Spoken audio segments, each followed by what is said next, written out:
Ladies and gentlemen, high-achieving students come from a multitude of very different backgrounds, different socio-economic backgrounds, different cultural backgrounds, and of course, different religious backgrounds.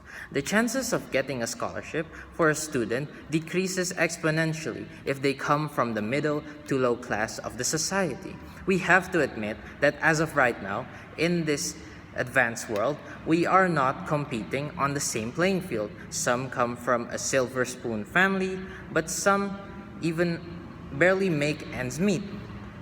Most of us have these handicaps and these setbacks that affect our whole lives from when we were a baby to when we already have a career, because they affect our opportunities and chances in the future of being granted, in this case, a scholarship. Whether it's a full scholarship to study in a well-acclaimed university such as the Ivy Leagues in the United States, or just a 25% scholarship in a not as well-known college in a rural area. But these are all in the same bubble of what we call scholarships, and therefore we believe that it should be granted on the basis of an individual's financial state, not on the basis of their academic achievements, neither other special cases. People from poorer backgrounds have experienced fewer opportunities that open up to them. We all know about those stories of a child who does well all throughout high school, excel in their extracurricular activities, and all their teachers are so proud of them. But because they come from a family that does not have the financial ability to afford the next level of education, the dreams of this one child is shattered into a million pieces.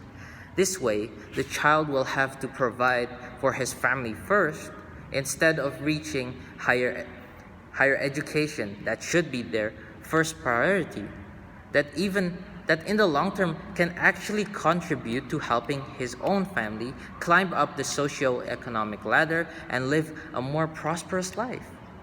That's why we are proud to be on this side of the motion to help and elevate these kids who are more or less stuck in this hard reality, but still want to achieve a lot more in their lives.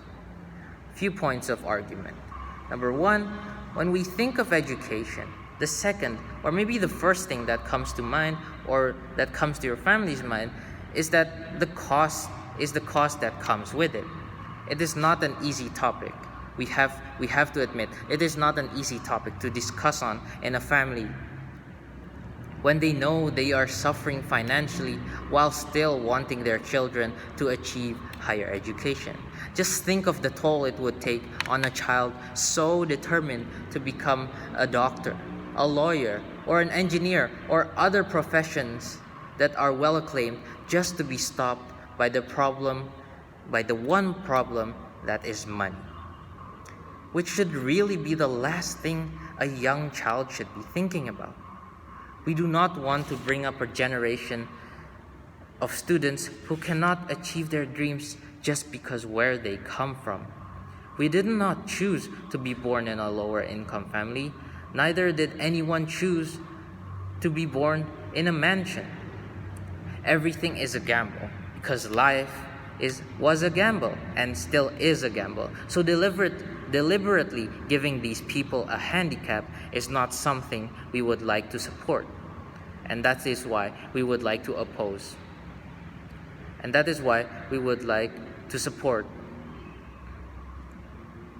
In the US alone, a very progressive and a hard-working country, the poverty rates are at 34 million people in 2019.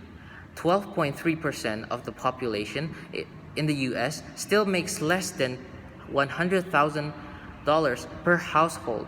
Now this family can be a family of 5, a family of 4, a family of 3, or even just a mother and child. But what we're trying to prove is that a large percentage of families still live on the limit and still live on the edge where they can barely make ends meet, because there are so many costs to think about, let alone splash a lot of cash on very expensive education that we know in today's world. Ladies and gentlemen, the average cost to study at the university for a 4-year degree is around $20,000. Plus their living costs throughout the 4 years is normally an additional $10,000.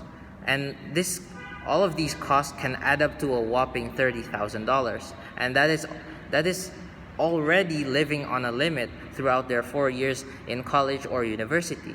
Now, this is not an Ivy League level tuition fee. This is just a normal college that maybe doesn't even have a name for itself in a rural area. Now, if in the US alone, the poverty rates are still at the whopping 34 million people in 2019, which was 2 years ago, just think about the poverty rates that are in developing countries, which will of course be a lot higher than developed countries like the US. And just think about how many more students will be suffering because they cannot afford higher education, so that they have to just work for their family and find income for their family and never get the chance to go to higher education. It is very hard to imagine how a low-income to middle-class family would have to cope with these challenging situations. Their way out is normally to take out a loan, a very big loan actually, from the bank to pay all of those tuition fees for their university admission. But this will, in the long term, will just add up to the debt of the family and just add up to the burden of the family, which will only make their circumstances, which are already pretty bad, worse with the large debt that they have to pay in the future. It is actually very hard to empathize with these marginalized families unless we actually experience what they go through on a daily basis and fill in their shoes. Unfortunately, this will also take a toll and affect a very big way on the minority groups such as Asians, Indians, and Hispanics, who we know are normally in the lower income or in the middle to lower income families. To conclude, that is why we truly believe that a scholarship should only be granted on the basis of financial necessity, so that all these students, from whatever background they come from, can have the same opportunities as higher income families and achieve their big dreams and work to help their families elevate into better circumstances in the future. That's all. Thank you.